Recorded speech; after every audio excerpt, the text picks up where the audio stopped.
Hello everyone and welcome back. So बेटा आज वाली वीडियो के अंदर इंग्लिश के 2024 और 25 दोनों के ही टॉपर्स की आंसर शीट जो है मैं लेकर आया हूं।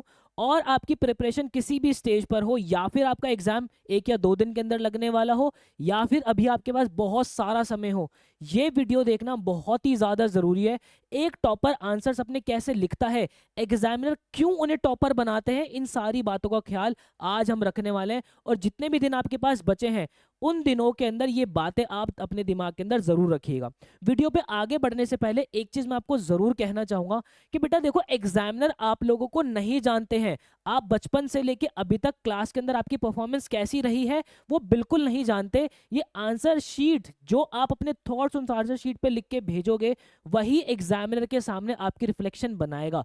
तो आप एग्जामिनर को सिर्फ और सिर्फ एक चीज दे सकते हो, वो है कंफर्ट। उन्हें आंसर सब पता है, वो दिन में न जाने कितनी सारी कॉपीज जो है वो चेक करते हैं। आपको उन लोगों को कंफर्टेबल रखना है। ये माइंडसेट जब आपके दिमाग के अंदर रहेगा, आपके आंसर्स की प्रेजेंटेशन, आप लोगों का जो आंसर करने का तरीका है, पेपर को प्रेजेंट करने का जो तरीका है, वो बहुत ज्यादा इंप्रूव होगा। सो बिना समय वेस्ट किए आगे बढ़ते हैं। सबसे पहली चीज जो हमें दिमाग में रखनी है वो है अपनी clear and neat handwriting. यार देखो, मैं इसमें ये तो नहीं बोलूंगा, सीबीएसई के जो मार्किंग स्कीम है उसके अंदर एक चीज बहुत क्लियरली मेंशन होती है कि आपके हैंड राइटिंग के मार्क्स डिडक्ट नहीं होते।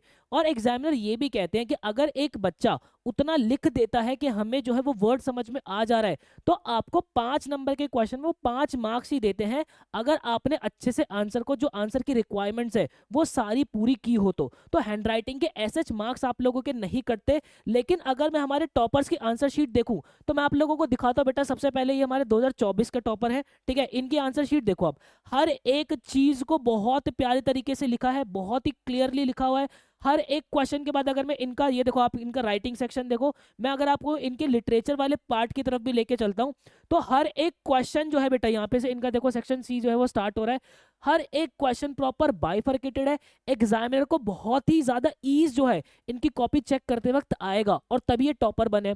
वहीं अगर मैं 2025 के टॉपर की आंसर शीट की बात करता हूं बेटा, तो आप इनकी भी हैंड राइटिंग देख सकते हो। हर एक चीज को बहुत ही साफ सुथरे तरीके से जो लिखा है। अब मैं ये नहीं बोलूंगा कि आप कर्सिव राइटिंग की कोई बुक करने बैठ जाओ, ना ना ना ना। आप सिर्फ और सिर्फ साफ सुथरा लिखना शुरू कीजिए। एक क्वेश्चन स्टार्ट कहां से हो रहा है, वो क्वेश्चन एंड कहां से हो रहा है, दूसरे क्वेश्चन और उसके बीच में एक प्रॉपर स्पेसिंग हो, इन बातों का भी आपने ख्याल रख लिया तो बहुत ज्यादा आंसर्स जो है आपके अच्छे लगेंगे। अब यहाँ पे इंग्लिश के पेपर के अंदर बच्चे सबसे ज्यादा गड़बड़ पता है क्या करते हैं, पेपर मिलता है राइट हैंड साइड पे जो इस तरीके से मार्जिन डालना शुरू कर देंगे। मैं आप लोगों को जो है बेटा 2025 की भी आंसर शीट प्रॉपर पूरी स्क्रॉल करके दिखा रहा हूँ, कहीं पर भी इन्होंने कोई भी ऐसे राइट हैंड साइड पे मार्जिन जो है वो नहीं डाला है। इनफैक्ट आपके राइटिंग सेक्शन के अंदर भी अगर आप देखोगे तो कहीं से कहीं तक भी उन्होंने जो है वो राइट हैंड साइड पे मार्जिन नहीं डाला है। ये बहुत खराब इंप्रेशन डालता है। मैथ्स के पेपर में ये चीज समझ में आती है, बट लैंग्वेज के पेपर में जब, जहां पे आपके एग्जामिनर जो है राइटिंग स्किल्स चेक करना चाहते हैं, वहां पे अगर आप मार्जिन डाल दे तो वो बहुत खराब इंप्रेशन डालता है। यही अगर मैं 2024 के टॉपर की आंसर शीट भी दिखाता हूँ मेरे बच्चे, तो यहाँ पे देखो उन्होंने भी कहीं पे भी राइट हैंड साइड पे कोई भी कैसा भी मार्जिन जो है बेटा वो नहीं डाला है। तो ऐसा कोई भी मार्जिन जो है आप लोग भी मत डालिएगा। अब उसके बाद जो है हमेशा ध्यान रखना, ब्लैंक स्पेस जो है वो हर एक आंसर के बाद आप लोगों को छोड़ना ही छोड़ना है बेटा। मैं अभी भी आप लोगों से यही बात कर रहा था। मैं 2024 के अगर आप लोगों को टॉपर की आपके सेक्शन सी की तरफ लिखता हूं तो देखो, एक आंसर लिखा, ब्लैंक स्पेस छोड़ दिया, और इन्होंने किया क्या, सबसे प्यारी बात इन्होंने पता है किया, इन्होंने एक स्केल लेके ना पेंसिल से यहाँ पे एक लाइन डाल दी जिससे बाइफरकेशन ना बहुत ही क्लियरली दिख रही है, बहुत ही ज्यादा क्लियरली बाइफरकेशन दिख रही है। वहीं अगर मैं 2025 के टॉपर के आंसर शीट की भी अगर बात करता हूँ बेटा, तो जरा इनकी भी मैं आप लोगों को सेक्शन सी की तरफ जो है वो लेके जाना चाहूंगा। सेक्शन सी इनका जो है, एक सेकंड, सेक्शन सी इन्होंने एक्स्ट्रा क्वेश्चन ये रहा, ये इनका सेक्शन सी है बेटा, ठीक है। जरा यहाँ पे आ जाओ, और हाँ, तो ये देखो हर एक क्वेश्चन के बाद प्रॉपर स्पेसिंग है। हालांकि इन्होंने इस तरीके से लाइन नहीं डाली है, और मैं आप लोगों को पर्सनली रिकमेंड करूंगा कि पेंसिल से ना स्केल लेके एक लाइन इस तरीके से डाल दिया करो, ताकि वो बाइफरकेशन बहुत क्लियर हो जाए। एग्जामिनर को कंफर्टेबल हमें रखना है। तो ये देख रहे हो आप कितने प्यारे तरीके से जो है इन्होंने हर एक आंसर को जो है पिरोया हुआ है, हर एक बारीक से बारीक चीजों का जो इन्होंने ख्याल रखा हुआ है। अगर बहुत सारे आंसर ये लिख भी रहे हैं पेज पे, तो बहुत क्लियरली जो है हमें समझ में आ रहा है कि 5th पार्ट है, ये 6th पार्ट है, और फिर आगे 10th का फर्स्ट पार्ट है। ये बहुत अच्छे तरीके से इन्होंने चीज़ों को जो प्रेजेंट किया हुआ है। देन आगे चलते हैं बेटा। नेक्स्ट हमें क्या बात ध्यान रखनी है, आप लोगों को जो बहुत ज़्यादा कन्फ्यूजन होती है कि मैं सेक्शन सी से स्टार्ट करूँ या सेक्शन ए से स्टार्ट करूँ, तो देखो बेटा, अगर मैं दोनों ही साल के टॉपर की बात करता हूँ तो दोनों ने ही सेक्शन ए से जो है वो पेपर स्टार्ट किया है। अब इसके अंदर कोई पत्थर की लकीर नहीं है कि जो है एग्जामिनर टॉपर उसी को बनाते हैं जो सेक्शन ए से ही स्टार्ट कर सकता है। आप जो है वो सेक्शन सी से भी स्टार्ट करते हो, ये आप डिसाइड करो। इसके अंदर हर बच्चे का टेक जो है वो अलग अलग होता है। आप जो भी जिस भी स्टेज पे हो, जितने भी दिन आपकी प्रिपरेशन के बीच में बचे हैं, आप सैंपल पेपर जब सॉल्व करोगे तो कोई एक सैंपल पेपर जो है सेक्शन ए से लगा के देखो, कोई सैंपल पेपर सेक्शन सी से लगा के देखो। जहां पर भी आप कंफर्टेबल हो उसको एक जो है पक्का कर लो कि मैं इस सेक्शन से जो है पेपर स्टार्ट करने वाला हूं। ठीक है, ये बात समझ में आ गई। देन उसके बाद जो एक सीक्वेंस ही आपको फॉलो करना है। आप जो भी सेक्शन से पेपर स्टार्ट कर रहे हो, एक प्रॉपर सीक्वेंस आपको फॉलो करना ही करना है। अगर मैं यहाँ पे बात करूं बेटा, सेक्शन ए से स्टार्ट हुआ तो फर्स्ट का ए पार्ट, फर्स्ट का बी पार्ट, फर्स्ट का third question C part, first का fourth part, fifth part, six part, seven part, eight part, sequence लगा हुआ है। देन उसके बाद आगे आ जाओ, देखो सेकंड का भी first part, second part, third part, fourth part, fifth part, बिल्कुल सीक्वेंस फॉलो कर रखा है। वहीं 2025 के भी टॉपर की बात कर लो, फर्स्ट का A part, second part, third part, fourth part, फिर नीचे आ जाओ भाई, fifth part, six part, seven part, eight part, बिल्कुल सीक्वेंस के अंदर चले हुए। इन्होंने कहीं से कहीं तक भी ये नहीं किया कि फर्स्ट का थर्ड पार्ट पहले कर दिया, फिर थर्ड क्वेश्चन का ए पार्ट कर दिया, फिर उसके बाद सेवंथ क्वेश्चन का जो सी पार्ट कर दिया। नहीं, जब भी कोई बच्चा ऐसा करता है तो as a teacher, as a examiner जो है, हमें बहुत ज्यादा आंसर शीट को आगे पीछे जो है वो पलट पलट के देखना पड़ता है, क्वेश्चन पेपर को बार बार पलटना पड़ता है। तो थोड़ी सी फ्रस्ट्रेशन आती है, क्योंकि यार देखो ना, एग्जामिनर उस दिन जो है वो हो सकता है घर पर थोड़ी सी जो है नोक झोंक करके आए तो उनका मूड ठीक ना हो। तो आप लोगों को बहुत कंफर्टेबल उन लोगों को जो है रखना। जितना कम समय एग्जामिनर आपकी आंसर शीट चेक करने पे लगाएंगे, उतने ज्यादा मार्क्स आप लोगों को जो है बेटा मिलते हैं। मैं आप लोगों को ये भी दिखाऊंगा कि बहुत छोटी छोटी जो मिस्टेक्स है ना, वो एग्जामिनर्स ने नजरअंदाज भी कर दी है। तो वो नजरअंदाज कर देते हैं जब आप उन्हें कंफर्टेबल रखते हो। ठीक है जनाब। देन उसके बाद आगे आ जाओ। अब अगर मैं आपसे बात करता हूँ कुछ जनरल चीज़ों की, सबसे पहले आपको ना बहुत ही नीट जो है वो कटिंग्स करनी है पेपर के अंदर। मैं ये नहीं बोलूंगा कि इन टॉपर से गलतियां नहीं हुई, इन टॉपर से भी गलती हुई है। जैसे कि अगर आप यहाँ पे देखोगे तो इन्होंने क्या कर दिया, इस तरीके से ना खुचड़ पुचड़ कर दिया। ठीक है, इन्होंने क्या कर दिया, इस तरीके से यहाँ पे ऐसे ऐसे ऐसे ऐसे, ऐसे खुचड़ पुचड़ सा कर दिया। आप लोगों को ऐसा नहीं करना। कुछ भी अगर आपसे गलत हो जाता है तो जस्ट नॉर्मल एक कट लगा दो, वहाँ पे एक नॉर्मल कट लगा के आगे वो वर्ड लिख दो, सिंपल। जैसे कि अगर 2024 के टॉपर की मैं बात करता हूँ तो इनसे भी जो गलतियां हुई है मैं आप लोगों को दिखाना चाहूंगा, इनकी भी मिस्टेक जो हुई है। इन्होंने सिंपली जो है चीजों को बस एक लाइन के अंदर कट किया है और आगे बढ़ गए। जैसे ये देखो, इस बेचारे बच्चे से जो है पूरा का पूरा आंसर ही गलत हो गया। इन्होंने इस तरीके से कुचड़ पुचड़ नहीं मचाई यहाँ पे कि भाई बिल्कुल ही बुरी तरीके से इस तरीके से कर दिया, नहीं। इन्होंने सिंपली क्या करा, पेंसिल से एक कट मार दिया यहाँ पे। ठीक है, यहाँ पे एक कट मार दिया और दूसरा कट यहाँ पे मार दिया। ठीक है, ऐसा नहीं है उनके साथ कुछ वर्ड्स मिस्टेक नहीं, उनके साथ बीच बीच में वर्ड्स भी कहीं कहीं पे जो है वो मिस्टेक्स हो रखे हैं। उन्होंने सिंपली जो है बहुत ही बेसिक से प्यारे प्यारे से जो है वो कट मार दिया और आगे बढ़ गए वो। ठीक है, मुझे एकदम से अभी दिख नहीं रहा है, बट मैं आपको अब मैं इसको आंसर शीट्स को ना दोनों को ही डिस्क्रिप्शन बॉक्स के अंदर जरूर डालूंगा, आप देख जरूर लेना। ठीक है, वहां से आपको पता चल जाएगा। देन उसके बाद आगे आ जाओ बेटा। अब यहाँ पे अगर एक चीज आप ध्यान रखोगे ना दोनों ही टॉपर्स की, इनके जो भी मेजर कीवर्ड्स है इन्होंने सिंपली उसको जो है वो अंडरलाइन किया हुआ है पेंसिल से। ठीक है, ऐसा नहीं है कि आप 3-4 बार उस पर पेंसिल चला रहे हो, नॉर्मल एक पेंसिल से जो है वो अंडरलाइन कर दो, या आप ब्लू पेन से भी कर सकते हो, कोई दिक्कत नहीं। यहाँ पर भी अगर मैं इनको इनके पास लेके चलूँ तो अगर आप यहाँ पे देखोगे ना, देखो इन्होंने नॉर्मली जो है वो इंपॉर्टेंट कीवर्ड्स को अंडरलाइन किया हुआ है। इससे होता यह है बेटा कि एज अ एग्जामिनर जब आपकी पेपर की कॉपी जो है चेक की जाती है तो मेजर वर्ड्स जो है वो ऊपर ही हाईलाइटेड दिख जाते हैं।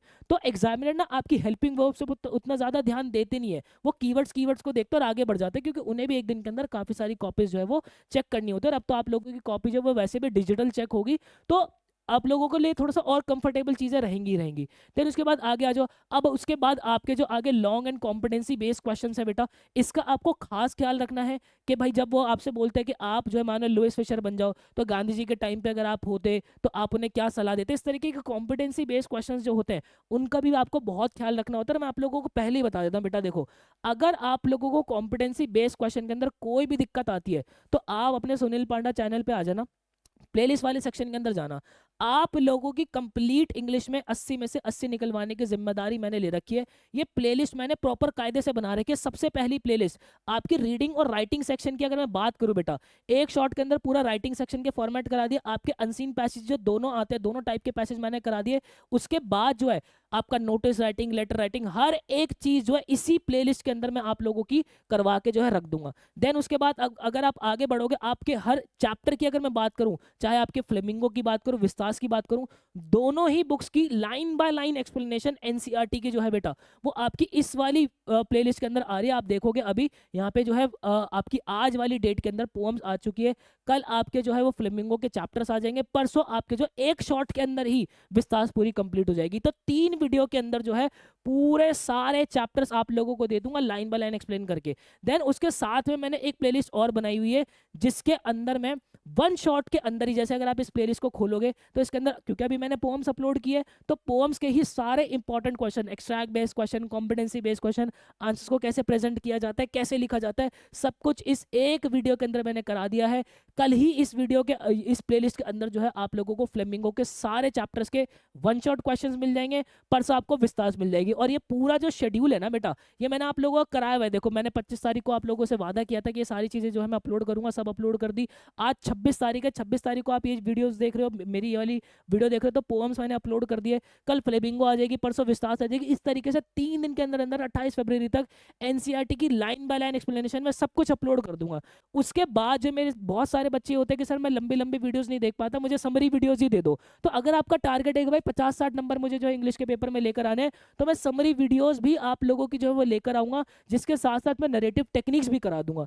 यहाँ पे अगर आप देखोगे ना, एक मजे की चीज आप लोगों को और बताऊं, तो मैं आप लोगों के लिए जो है वो व्लॉग्स भी अपलोड कर रहा हूँ। मतलब कि यहाँ पे अगर आप इस प्लेलिस्ट को खोलकर देखोगे तो मैंने हर एक चैप्टर की एआई जनरेटेड वीडियो जो है वो बनाई हुई है। इसके अंदर और भी चैप्टर जो है वो धीरे धीरे आप लोगों के आगे अपलोड होंगे। आपको बहुत मजा जो है वो मेरे साथ आने वाला है। 11 मार्च तक मैं आप लोगों को इस तरीके से 3-4 बार पूरा सिलेबस जो है वो आप लोगों को करा दूंगा। हर साल 80 में से 80 निकलवाता हूं, इस बार भी जो है मैं जरूर आप लोगों के निकलवाऊंगा। देन उसके बाद आपको क्या करना है बेटा, हर एक सेक्शन के लिए आपको पेज छोड़ना ही छोड़ना है। मतलब कि एक बात ध्यान रख लेना बेटा, जब कभी भी आपका कोई नया सेक्शन स्टार्ट हो रहा है, बच्चे करते क्या है, बच्चे ये करते हैं कि भाई जैसे मान लो यहाँ पे इन टॉपर की अगर मैं बात करता हूँ, वैसे तो इनका देखो यहाँ पे आंसर जो है फर्स्ट सेक्शन का यहाँ पे खत्म हो गया। बच्चे यहीं से पता है क्या करना शुरू कर देंगे, यहीं से सेक्शन बी लिख के शुरू कर देंगे। अरे भाई तुम लोगों को काफी काफी सारे अच्छे खासी जो है वो आंसर शीट मिलती है, तो नेक्स्ट पेज से ही अपना जो है प्रॉपर पूरा सेक्शन स्टार्ट करो।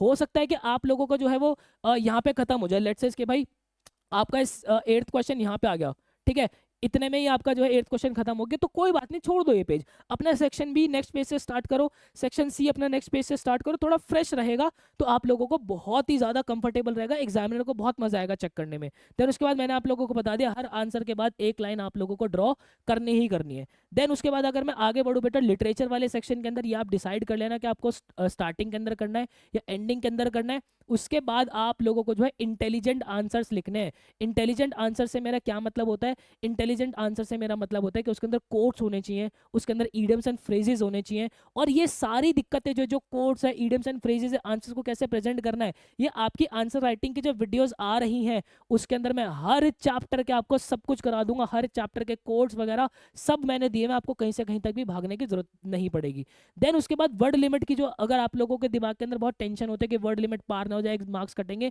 एग्जामिनर्स को क्लियर इंस्ट्रक्शंस होते हैं कि अगर बच्चा वर्ड लिमिट क्रॉस करता भी है तो भी कोई उसके मार्क्स जो है इतने डिडक्ट नहीं होते। बस एक चीज आपको ध्यान रखनी है बेटा, कि अगर आप एक स्लो राइटर हो जो कि बहुत धीरे धीरे लिखते हो, तो कोशिश करना कि आप वर्ड लिमिट के अंदर अंदर ही रहो। आप धीरे धीरे करके बहुत सारा लिखते चले गए तो भाई वैसी टाइम आप लोगों का निकल जाएगा।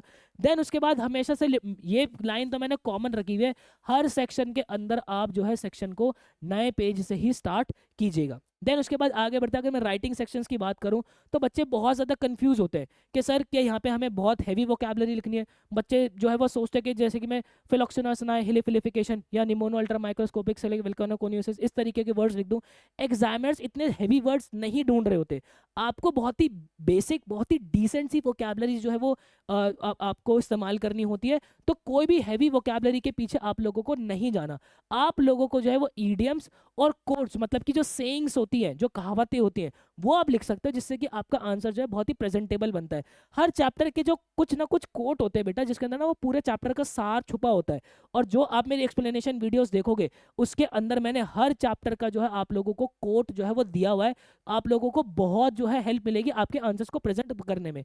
देन उसके बाद हमेशा ध्यान रखना, राइटिंग सेक्शन जो होता है उसके अंदर ना बच्चे जो है वो पॉलिटिकल फिगर्स को इनवाइट कर लेते हैं। जैसे कि अगर मान लो कि रिपोर्ट राइटिंग आ गई, तो आप कोई पॉलिटिकल फिगर ले लोगे कि भाई वो पर्सन जो है वहां पे आए थे। तो एक चीज का आपको ध्यान रखना है कि आपका जो किसी पर्सन के प्रति पॉलिटिकल थॉट जो हो सकता है और जो एग्जामिनर का पॉलिटिकल थॉट हो सकता है वो अलग अलग हो सकता है। तो आपको कोशिश करनी है कि कोई भी पॉलिटिकल फिगर का इंट्रोडक्शन आप अपने आंसर शीट में ना दो, क्योंकि हो सकता है कि आपके एग्जामिनर को पॉलिटिकल फिगर ना समझ में आए। अगर आप किसी मतलब फेमस पर्सनालिटी को बुलाना भी चाहते हो तो ऐसी पर्सनालिटी को बुलाओ, अपने उसके अंदर उनका नाम लिखो जिन जो कि हर भारतीय के दिल में बसते हैं। जैसे कि हमारे सर रतन टाटा जो है, सब भारतीय जो उनकी बहुत ज्यादा इज्जत करते हैं। तो इस चीज का आपको खास ख्याल रखना है, या फिर आप डमी अपना जो है वहां पे लिख लीजिएगा। और अगेन इसको भी जो है आप अपना न्यू पेज से ही स्टार्ट करना।